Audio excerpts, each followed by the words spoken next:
Hello everyone, welcome back to Yadav classes. Guys, यहाँ पर आज हम एक टॉपिक सोशल वर्क डिफिनेशन, समाज कार्य की परिभाषा से संबंधित डिस्कशन करेंगे, क्योंकि यहाँ से प्रश्न अक्सर आते रहते हैं और डिफिनेशन बहुत इंपॉर्टेंट होती है किसी भी सब्जेक्ट की। तो इसके बारे में समझेंगे। उससे पहले हम यहाँ पर देख लेते हैं हमारी जो टीम है इसके बारे में। आपको थोड़ा इंट्रोड्यूस कर देते हैं। अगर आप यहाँ चैनल पहली बार आए हैं तो आपके लिए जानना जरूरी है। और अगर आप पहले से हमारे चैनल पे जो है विजिट करते रहते हैं, पढ़ रहे हैं, तभी आपके लिए ये रिकॉल होना जरूरी है। तो जैसे कि काजल चौधरी मैम है, ये अपने स्टूडेंट्स के लिए पढ़ाती हैं। कविता साहू मैम है, सेट पेपर के लिए पढ़ाते हैं। और CP Yadav sir biology social work के लिए पढ़ाते हैं। और एक तिवारी सर आपको हिंदी में सोशल वर्क के लिए पढ़ाते हैं। तो ये हमारी पूरी टीम है जो आपको टीच करती है विभिन्न सब्जेक्ट्स में। हमारे जो कॉन्टैक्ट डिटेल्स हैं वो इस प्रकार हैं। ये फ़ोन नंबर है, इसके थ्रू आप कॉल या मैसेज कर सकते हैं। ईमेल के थ्रू भी आप कॉन्टैक्ट कर सकते हैं। ठीक है जो, और इसके थ्रू आप अपनी जो आपके डाउट हैं या क्वेरीज है या कोर्स से रिलेटेड कोई जानकारी आपको चाहिए तो आप संपर्क कर सकते हैं। क्योंकि सोशल मीडिया का ज़माना है, सभी लोग सोशल मीडिया यूज़ करते हैं। Instagram, Telegram, Facebook. तो टेलीग्राम और सोशल मीडिया पे जो हमारे प्लेटफॉर्म है उनको भी आप फॉलो कर लीजिए, जहाँ से आपको ताज़ा जानकारियाँ मिलती रहेंगी, बिल्कुल नई नई, बिल्कुल आपके काम की। तो ये हमारा इंस्टाग्राम पेज है, जहाँ से आप जुड़ सकते हैं। ये हमारा सोशल जेपी यादव क्लासेस के लिए फेसबुक पेज है, और जो है सोशल क्लासेस के लिए। और ये हमारा टेलीग्राम पेज है, जहाँ से आपको न्यू न्यू इन्फॉर्मेशन मिलती रहेंगी। तो जरूर ज्वाइन करें। और अगर आप पहली बार आए हैं तो चैनल को सब्सक्राइब करें, कमेंट करें, लाइक करें, और हाँ, शेयर करना तो बिल्कुल ना भूलें। ओके, चलिए आइए आगे बढ़ते हैं। तो हमारा आज का जो टॉपिक है बहुत ही बेहतरीन टॉपिक है, बहुत ही प्यारा टॉपिक है, बहुत ही, हम कहेंगे कि जो है पॉइंट एग्जाम के पॉइंट ऑफ व्यू से बिल्कुल 5 स्टार टॉपिक है ये। तो पूरी वीडियो में बने रहिएगा, जिससे आपको सोशल वर्क के डेफिनेशन से संबंधित जो भी डाउट्स हैं वो क्लियर हो जाएंगे। क्योंकि अंत तक अगर आप वीडियो देखेंगे तभी आपको एग्जाम के लिए जो डाउट है वो क्लियर होंगे। सबसे पहले हम थोड़ा बैकग्राउंड पे डिस्कस करते हैं जब भी डिस्कशन स्टार्ट करते हैं। क्योंकि कोई बैकग्राउंड किसी भी चीज़ का पढ़ने से पहले उसके बारे में थोड़ा पता चल जाता है तो हमें वो समझने में आसानी होती है। ठीक है, तो इसकी उत्पत्ति कैसे हुई समाज कार्य की, तो आइए देखते हैं। तो मानव समाज का जो इतिहास है, यानी कि जब से मानव इस पृथ्वी पर आया है, और विशेषकर जो सभ्यता का बढ़ता हुआ क्रम चला आ रहा है, तो सभी युगों में, सभी, हर समय में वृद्ध, दुर्बल, रोगी, निर्धन, बेरोजगार, अनाथ, क्योंकि इस प्रकार के लोग हमेशा हर समाज में रहे, हर देश में रहे, हर युग में रहे। और सबकी अनेक समस्याएं होती हैं और अलग अलग प्रकार की समस्याएं होती हैं। इन्हें हल करने के लिए मनुष्य को कठिनाइयों का सामना करना पड़ता है। लेकिन इन समस्याओं को हल तो करना ही होता है। फिर इसके लिए कुछ व्यवस्था होनी चाहिए, कैसे ये हल किया जाएगा। तो ऐसे व्यक्तियों की सहायता के लिए, उनकी समस्या के समाधान के लिए प्रयास किए गए। और जब प्रयास किए गए तो इन्हीं प्रयासों के फलस्वरूप समाज कार्य की उत्पत्ति मानी जाती है। ठीक है, तो इसकी उत्पत्ति इसी प्रकार से इस क्रम में मानी जाती है। और हालांकि इसकी उत्पत्ति धीरे धीरे समाज कार्य जो है व्यवसायिक रूप लेता गया। लेकिन शुरुआत का जो दौर है ऐसा माना जाता है। ऐसी ऐसा हुआ क्यों, क्यों लोग ऐसा करते थे, एक दूसरे की सहायता क्यों करते थे, क्यों परोपकार में विश्वास करते थे। तो ऐसा धार्मिक प्रेरणाओं की वजह से हुआ। धार्मिक प्रेरणाएं क्या कहती हैं, जैसे कि बहुत सारे काम जो है हम इस वजह से करते हैं कि ईश्वर प्रसन्न होगा, कृपा करेगा हम पे, हमारे बिगड़े हुए कार्य बनेंगे या हमारे रुके हुए कार्य पूरे होंगे। ठीक है, तो जैसे कि लोग विभिन्न प्रकार की पूजा पाठ करवाते हैं, हवन करवाते हैं, यज्ञ करवाते हैं, कथा भागवत करवाते हैं, अनेक अनेक धर्मों में जो जिनके धर्म में होता है लोग वो सब करवाते हैं। तो ऐसा धार्मिक परिणाम की वजह से हुआ, क्योंकि जैसे कि सभी धर्मों में ऐसा लोगों की जो है एक विश्वास है कि लोगों की सहायता करने से जो उनकी समस्याएं हैं लोगों की, वो तो दूर ही होगी। प्लस जब हम किसी की सहायता करते हैं तो ऐसा ये भी एक धारणा होती है कि ईश्वर हमारी सहायता करेगा। ठीक है, तो इस प्रकार हम समझ सकते हैं। और जो भी धर्म है विभिन्न प्रकार के, जैसे कि हिंदू धर्म है, इस्लाम है, ठीक है, सनातन धर्म, हिंदू धर्म जिनमें सनातन धर्म के नाम से जाना जाता है, बौद्ध धर्म है, आदि सभी धर्मों में प्रेम और दान को महत्व दिया गया है। ठीक है, तो ये सारी की सारी चीजें जो है बहुत ज़्यादा लोगों को प्रभावित करती हैं, धार्मिक चीज़ें, और इन्हीं प्रभाव से जो है लोगों के अंदर सहायता करने की एक जो भावना होती है वो विकसित हुई, और इस प्रकार समाज कार्य की उत्पत्ति हुई। रोमन चर्च के अनुसार अमीरों को निर्धनों की सहायता करनी चाहिए। ठीक है, हालांकि अगर हम विभिन्न चीज़ों के माध्यम से देखें या अन्य दार्शनिकों के बारे में पढ़ें, डिस्कशन करें, तो बहुत सारे लोगों ने मना किया है कि हमें व्यक्ति की सहायता नहीं करनी चाहिए, क्योंकि जब हम व्यक्ति की सहायता कर देते हैं तो व्यक्ति की जो अपनी कैपेसिटी होती है समस्याओं से लड़ने के लिए, उसका विकास नहीं हो पाता। ठीक है, तो हालांकि वो दूसरा मुद्दा है। यहाँ पर हम समाज कार्य की उत्पत्ति के बारे में पढ़ रहे हैं, तो इसी संदर्भ में हम बात करेंगे। ठीक है, तो ये जो सहायता करने की परंपरा है ये धार्मिक प्रणाली की वजह से विकसित हुई, और इस प्रकार इसकी उत्पत्ति होती है। आइए आगे देखते हैं। समाज सेवा और समाज कार्य। समाज सेवा क्या है और समाज कार्य, समाज कार्य क्या है? तो समाज सेवा यानी सोशल सर्विस।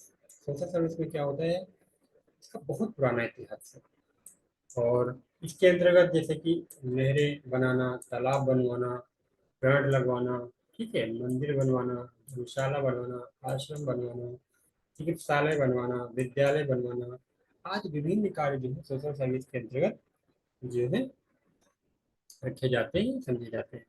नहरें, तालाब बनवाना, जैसे कि प्राचीन काल से हम देखते हैं पानी की आज जो व्यवस्था है वो नहीं थी। आज ही विश्व के बहुत सारे इलाके जो है पानी की समस्याओं से ग्रसित हैं। ठीक है, तो जब नहरें बनवा दी जाती हैं, तालाब बनवा दी जाते हैं, तो जब गांव में कोई अचानक ऐसी समस्या आती है बड़े स्तर पे, जैसे कि आग की घटना हो गई, ठीक है, तो इतना इतना ज़्यादा मात्रा में पानी कैसे मिलेगा, तो गांव के किनारे तालाब होते थे। ठीक है, जानवरों के लिए पीने का पानी इतनी बड़ी मात्रा में कहाँ मिलेगा, तो गांव के किनारे तालाब होते थे, नहरें होती थी जिससे सिंचाई का काम होता था। तो ये सब चीज़ें जो है सोशल सर्विस के अंतर्गत मानी जाती हैं। पेड़ लगवाना, जैसे कि लोग पहले बहुत ज़्यादा स्तर पर, बड़े स्तर पर पैदल यात्रा करते थे, तो धूप का मौसम है, बरसात का मौसम है, तो वो पेड़ के नीचे रुककर जो है एक हिसाब से अपनी थकावट दूर करते थे और विश्राम करते थे। मंदिर बनवाना, मंदिर जो है बहुत ही मिलन, ऐसा समझ सकते हैं कि जैसे मंदिर है, मेले हैं, यहाँ पर लोग विभिन्न प्रकार के जो है समय निकाल कर आते हैं, तो वो एक दूसरे से मिलते हैं, तो एक सोशल मूवमेंट यहाँ पे, मतलब जो है सोशल एक्टिविटी यहाँ पर होती है। सोशल एक्टिविटी के माध्यम से विचारों का आदान प्रदान होता है। तो ये मंदिर जब बनवा जाते हैं तो यहाँ पे आसपास लोगों को रोजगार छोटे मोटे मिलते हैं, और विभिन्न प्रकार के फायदे मंदिर के होते हैं। धर्मशाला भी मंदिर से जुड़ा हुआ कॉन्सेप्ट है। आश्रम बनवाना, चिकित्सालय बनवाना, विद्यालय बनवाना, तो ये सब चीज़ें यहाँ पर सोशल सर्विस के अंतर्गत आती हैं। तो सर सोशल सर्विस और सोशल वर्क एक ही है? बिल्कुल एक नहीं है, डिफरेंस है। सोशल वर्क जनसाधारण की भाषा में समाज कार्य, जैसे कि दान करना, दया भाव, धर्म, समस्याग्रस्त व्यक्ति की सहायता करना, ये सोशल वर्क के अंतर्गत आता है। एक वर्ड यहाँ पर समाज कल्याण जो है उसको भी समझ लेते हैं, क्योंकि तीनों में अपना अ, संबंध है। तो समाज कल्याण क्या होता है, तो जैसे कि प्राचीन काल में ये समस्याएं जो है थी, और इनका इस प्रकार निदान होता था, लेकिन जब औद्योगिकरण हुआ, टेक्नोलॉजी आई, तो अनेक प्रकार की समस्याएं हुई, लोगों को देखने को मिली। उसके निदान के लिए समाज कल्याण का कॉन्सेप्ट आया, और समाज कल्याण को विभिन्न प्रकार के तरीके से लोगों ने उसको डिफाइन किया है। तो इस प्रकार हम तीनों में जो है मतलब संबंध को समझ सकते हैं। ठीक है, आइए आगे देखते हैं समाज कार्य की परिभाषा है। समाज कल्याण को एक थिंकर है विल्सन, उन्होंने परिभाषित किया है कि समाज कल्याण सभी व्यक्तियों का, सभी व्यक्तियों के लिए एक संगठित चिंतन बताया है। तो इस प्रकार सोशल सर्विस, सोशल वर्क और सोशल वेलफेयर, यानी कि समाज कार्य और समाज सेवा और समाज कल्याण में जो है अंतर संबंध है। आइए आगे देखते हैं समाज कार्य की परिभाषा। तो समाज कार्य को जनरली बहुत थिंकर्स ने परिभाषित किया है जिसमें कि फिनलैंडर है, क्रॉम्पटन है, मैनेजमेंट है, ठीक है, और इस प्रकार यंगडाल है। लेकिन यहाँ पर हम कुछ विशेष परिभाषाओं के बारे में डिस्कस करेंगे। विष्णु है, फिनलैंडर है, तो विटमर है। इन लोगों ने समाज कार्य को परिभाषित किया है, लेकिन ये परिभाषाएं फिर ज़्यादा हो जाएंगी। यहाँ पर हम कुछ इम्पोर्टेंट परिभाषाएं डिस्कस करेंगे। सबसे पहले हम देखेंगे national association of social workers ने जो है क्या कहा है समाज कार्य के बारे में।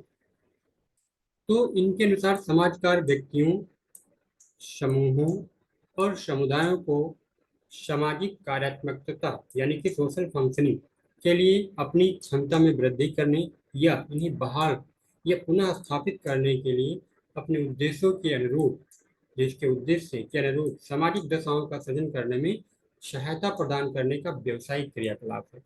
ठीक है, तो ये परिभाषा जो है, ये परिभाषा किसने दी है? National association of social workers. इसकी स्थापना कब हुई? तो राष्ट्रीय सामाजिक कार्यकर्ता संघ की स्थापना हुई थी 1955 में। ठीक है, तो ये बहुत इंपॉर्टेंट परिभाषा है, इसे हमें याद रखना है, क्योंकि यहाँ पर बताया गया है कि समाज कार्य व्यक्तियों, समूहों और समुदायों को उनकी सोशल फंक्शनिंग के लिए, सामाजिक कार्यात्मकता के लिए अपनी क्षमता में वृद्धि करने, उन्हें बहाल करने या उन्हें फिर से री एस्टेब्लिशमेंट, उन्हें पुनः स्थापित करने के लिए अपने उद्देश्यों के अनुरूप, जो समाज कार्य के उद्देश्य के अनुरूप सामाजिक दशाओं का सृजन करता है और उनमें सहायता करने का व्यवसायिक क्रियाकलाप है। तो ये इंपॉर्टेंट, बहुत इंपॉर्टेंट परिभाषा है, डायरेक्ट एग्जाम में आ सकती है, इसे याद रखना। इसके बाद हम देखते हैं Indian conference of social work की, सोशल वर्क ने क्या कहा है समाज कार्य के बारे में। समाज कार्य एक कल्याणकारी क्रिया है। कैसी क्रिया है? कल्याणकारी क्रिया। ठीक है, जो मानवतावादी दर्शन, कैसा दर्शन? मानवतावादी दर्शन, वैज्ञानिक ज्ञान, कैसा ज्ञान? साइंटिफिक नॉलेज, वैज्ञानिक ज्ञान, प्राविधिक निपुणताओं पर आधारित है। यानी कि समाज कार्य एक कल्याणकारी क्रिया है जो मानवतावादी दर्शन, यानी कि व्यक्ति की सहायता करना, पशु पक्षियों की दया करना, ठीक है, और इस प्रकार की चीजें।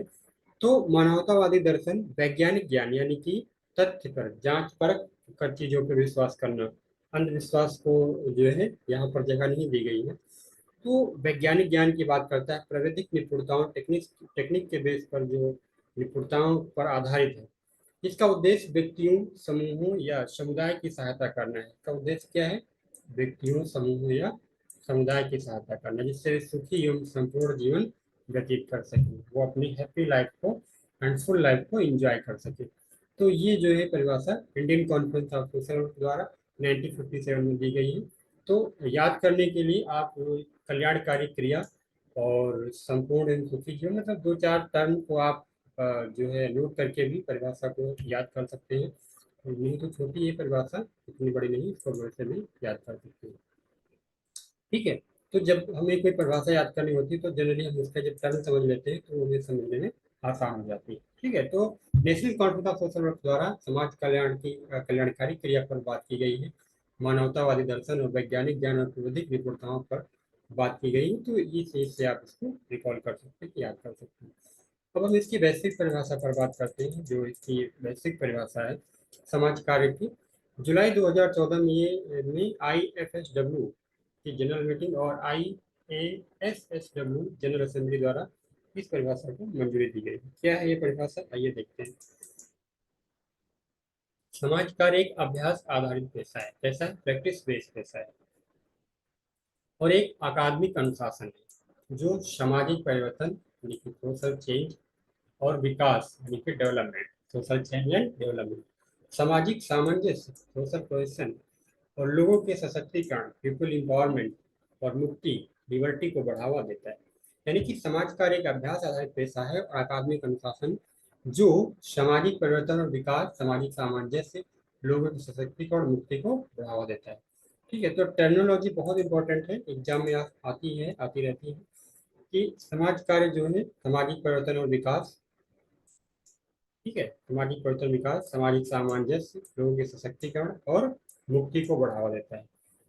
सामाजिक न्याय के सिद्धांत जैसे कि मानवाधिकार, सामूहिक उत्तरदायित्व, ठीक है, विविधताओं के प्रति सम्मान सामाजिक कार्य के केंद्र में। यानी कि सेंटर में क्या चीजें हैं इसके? तो सेंटर में इसके जो है मानवाधिकार है, सामूहिक उत्तरदायित्व है, कलेक्टिव रिस्पॉन्सिबिलिटी एंड विविधताओं के प्रति सम्मान, ठीक है, डाइवर्सिटी का जो है सम्मान। तो ये समाज कार्य के केंद्र में है। समाज कार्य सामाजिक विज्ञान, मानविकी और स्वदेशी ज्ञान के सिद्धांतों के आधार पर सामाजिक कार्य लोगों और संरचनाओं को जीवन की चुनौतियों से निपटने और भलाई को बढ़ाने के लिए संलग्न करता है। उपरोक्त परिभाषा को राष्ट्रीय या क्षेत्रीय स्तर पर प्रवर्धित किया जा सकता है। ठीक है, तो ये जो डिफिनेशन है इसको राष्ट्रीय और क्षेत्रीय स्तर पर भी प्रवर्धित किया जा सकता है। ऊपर जो दो टर्म आए हैं उनके बारे में डिस्कस कर लेते हैं। एक ये वाला IASSW और एक IFSSW। देखते हैं इनके फुल फॉर्म क्या है और इनकी स्थापना क्या है। ठीक है, तो IFSW international federation of social workers, इसकी स्थापना होती है 1956 में। ठीक है, ये फुल फॉर्म कभी कभी आ जाते हैं तो इनको भी आप देख लीजिए। इसके बाद अगला है IASSW international association of school of social work. तो ये जो है 1928 में इस्टेब्लिश होता है, तो इसको भी आप जो है याद रखिएगा। आइए आगे देखते हैं। ये परिभाषा बहुत इंपॉर्टेंट है तो इसको आप जरूर याद रखें। उपरोक्त परिभाषाओं के अलावा अनेक समाज कार्य व्याख्याओं ने भी समाज कार्य के दर्शन, लक्षणों, क्षेत्रों एवं कार्यों के बारे में विवरण प्रस्तुत किया, जिसके आधार पर समाज कार्य के अर्थ और अवधारणा को समझा जा सकता है। जैसा कि मैंने जो है शुरुआत में ही बताया, बहुत सारे लोगों ने समाज कार्य को परिभाषित किया है। ठीक है, बट यहाँ पर सबको डिस्कस करना पॉसिबल नहीं, इसलिए हमने कुछ इम्पोर्टेंट और जो बहुत इंपॉर्टेंट जो एग्जाम में डायरेक्ट आती रहती है परिभाषाएं वहाँ उनको उठाया है। ठीक है, यहाँ पर हम बात करेंगे लेन क्लार्क की। इनकी एक पुस्तक आती है principle and practice of social work में। इन्होंने समाज कार्य को 3 युगों में बांटा है। कितने? 3 युगों में। उसमें पहला है प्राचीन काल। इन्होंने बताया कि जो प्राचीन काल का समय था, इस समय लोग निर्बल थे, निर्धन थे, अनाथ थे, आदि व्यक्तियों की सहायता करना अपना धार्मिक कर्तव्य समझते थे। यानी प्राचीन काल के समय जो निर्बल, निर्धन, अनाथ लोग थे, ठीक है, उन लोगों की सहायता करना लोग अपना धार्मिक कर्तव्य समझते थे। बस सहानुभूति की भावना से प्रेरित होकर अर्थदान यानी कि पैसे का दान, वस्तु दान यानी वस्तुओं का दान, जैसे कि अनाज, कोई कपड़ा, वस्त्र, इस तरह की करने का प्रयास करते थे। पहले के जमाने में वस्त्र विनिमय का कॉन्सेप्ट चलता था, यानी कि एक व्यक्ति के पास गेहूं है, दूसरे के पास चावल है, तो वो आपस में आदान प्रदान कर लेते थे। ठीक है, इसी प्रकार जो है अन्य चीजें भी चलती। तो प्राचीन काल में जो है सहानुभूति की भावना से प्रेरित होकर अर्थदान या वस्तुदान करने का प्रयास करते हैं। प्राचीन काल इस प्रकार इन्होंने प्राचीन काल के बारे में बताया। दूसरे इन्होंने बताया कि ये मध्यकाल। मध्यकाल के बारे में क्या बताया इन्होंने? इन्होंने कहा कि जो मध्यकाल का समय था वो उसमें थोड़ा परिवर्तन हुआ और ये मानवतावादी दृष्टिकोण की उत्पत्ति हुई यहाँ पर। और समाज सेवा धार्मिक या दया भावना से आगे बढ़कर मानवतावाद पर आधारित हो गया, यानी कि सभी व्यक्ति मानव हैं, सभी की एक दूसरे से जरूरत पड़ सकती है। ठीक है, और सभी में मानवतावादी दर्शन यानी कि लोगों पर दया करना, ठीक है, उनकी विचारधाराओं का सम्मान करना, तो ये सब चीजें यहाँ पर निकल कर आती हैं 18वीं शताब्दी में, जो मध्यकाल का समय है, किसके अनुसार? लेन क्लॉर्क के अनुसार। इसके बाद उन्होंने बताया कि इतने जो है एक युग और उन्होंने बताया आधुनिक काल। आधुनिक काल में इनके उन्होंने बताया आधुनिक काल के बारे में। इस काल में समाज कार्य दया, धर्म, मानवतावाद के आधार पर सेवा कार्य नाम मात्र रह गया। यानी कि इस काल में, आधुनिक काल में, जो ये ऊपर दो बातें थी मध्यकाल और प्राचीन काल में, आधुनिक काल में ये नाम मात्र के लिए रह गई और इसके स्थान पर समाज कार्य वास्तविक जो है एक हिसाब से व्यवसायिक सेवा कार्य के रूप में विकसित हुआ। यानी कि व्यवसायिक सेवा कार्य के रूप में विकसित हो गया और इसमें दया, धर्म और मानवता ये चीजें जो है उतनी ज्यादा नहीं रह गई, उनका स्थान व्यवसायिक सेवा ने ले लिया।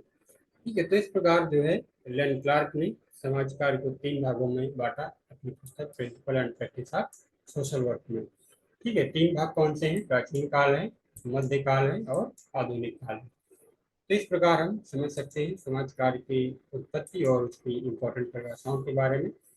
आज के समय में व्यवसायिक समाज कार्य अपनी 3 प्रणालियों, सामाजिक वैयक्तिक सेवा कार्य, सामूहिक सेवा कार्य तथा सामुदायिक संगठन के द्वारा समस्याग्रस्त व्यक्ति, समूह तथा समुदाय की सहायता करता है। समाज कार्य की मुख्यतः 6 प्रणाली है और जिसमें 3 प्राथमिक प्रणाली हैं और 3 द्वितीयक प्रणाली हैं। जो द्वितीयक प्रणाली है प्राथमिक प्रणाली की सहायता के लिए ही है। और द्वितीयक प्रणाली में जैसे कि सामुदायिक जो है सोशल वर्क रिसर्च है, ठीक है, यानी कि समाज का अनुसंधान है, समाज कल्याण प्रशासन है, ये सब चीज़ें उसके अंतर्गत आती हैं, ठीक है। सामाजिक क्रिया है। तो ये द्वितीय प्रणाली की प्रणाली है। और जो प्राथमिक प्रणाली है समाज कार्य की, जिसमें कि व्यक्तिगत सेवा कार्य यानी कि सोशल के जो कहते हैं, सामूहिक सेवा कार्य और सामुदायिक संगठन। तो इस प्रकार हमने देखा कि समाज कार्य की जो इम्पोर्टेंट परिभाषाएं थी वो इस प्रकार एग्जाम में आती हैं, वो यहाँ पर हम समझ सकते हैं। और यहाँ से क्रम में दे दिया जाता है जो वर्ड्स होते हैं, जैसे कि सामाजिक परिवर्तन और विकास, सामाजिक सामंजस्य, लोगों का सशक्तिकरण और मुक्ति को बढ़ावा, ये सब चीजें आपसे देख के पूछ लिया जाएगा। एक दो शब्द इसमें आगे पीछे कर दिए जाएंगे और क्रम से लगाना हो सकता आ जाए, या फिर आ जाए कि इसमें से कौन सा शब्द समाज कार्य की परिभाषा में नहीं दिया गया है, लोगों के सशक्तिकरण के स्थान पर कोई दूसरा शब्द रख सकते हैं। तो इस प्रकार जो है क्वेश्चन फ्रेम होते हैं। इस चीज को हमें याद रख के आगे बढ़ना है, याद रख के ही पढ़ना है, ठीक है। ये भी आ सकता है कि भाई जो 2014 में जो परिभाषा आई थी उसको किसने दिया था, कैसे कौन सी मीटिंग में वो परिभाषा मंजूरी दी गई थी उस परिभाषा को। ये चीज़ें आपको ध्यान से याद रखना है पढ़ना। ओके, आज की वीडियो में इतना ही। अपनी कमेंट के माध्यम से अपने व्यू दें और वीडियो को लाइक शेयर सब्सक्राइब करें। Thank you so much watching the video.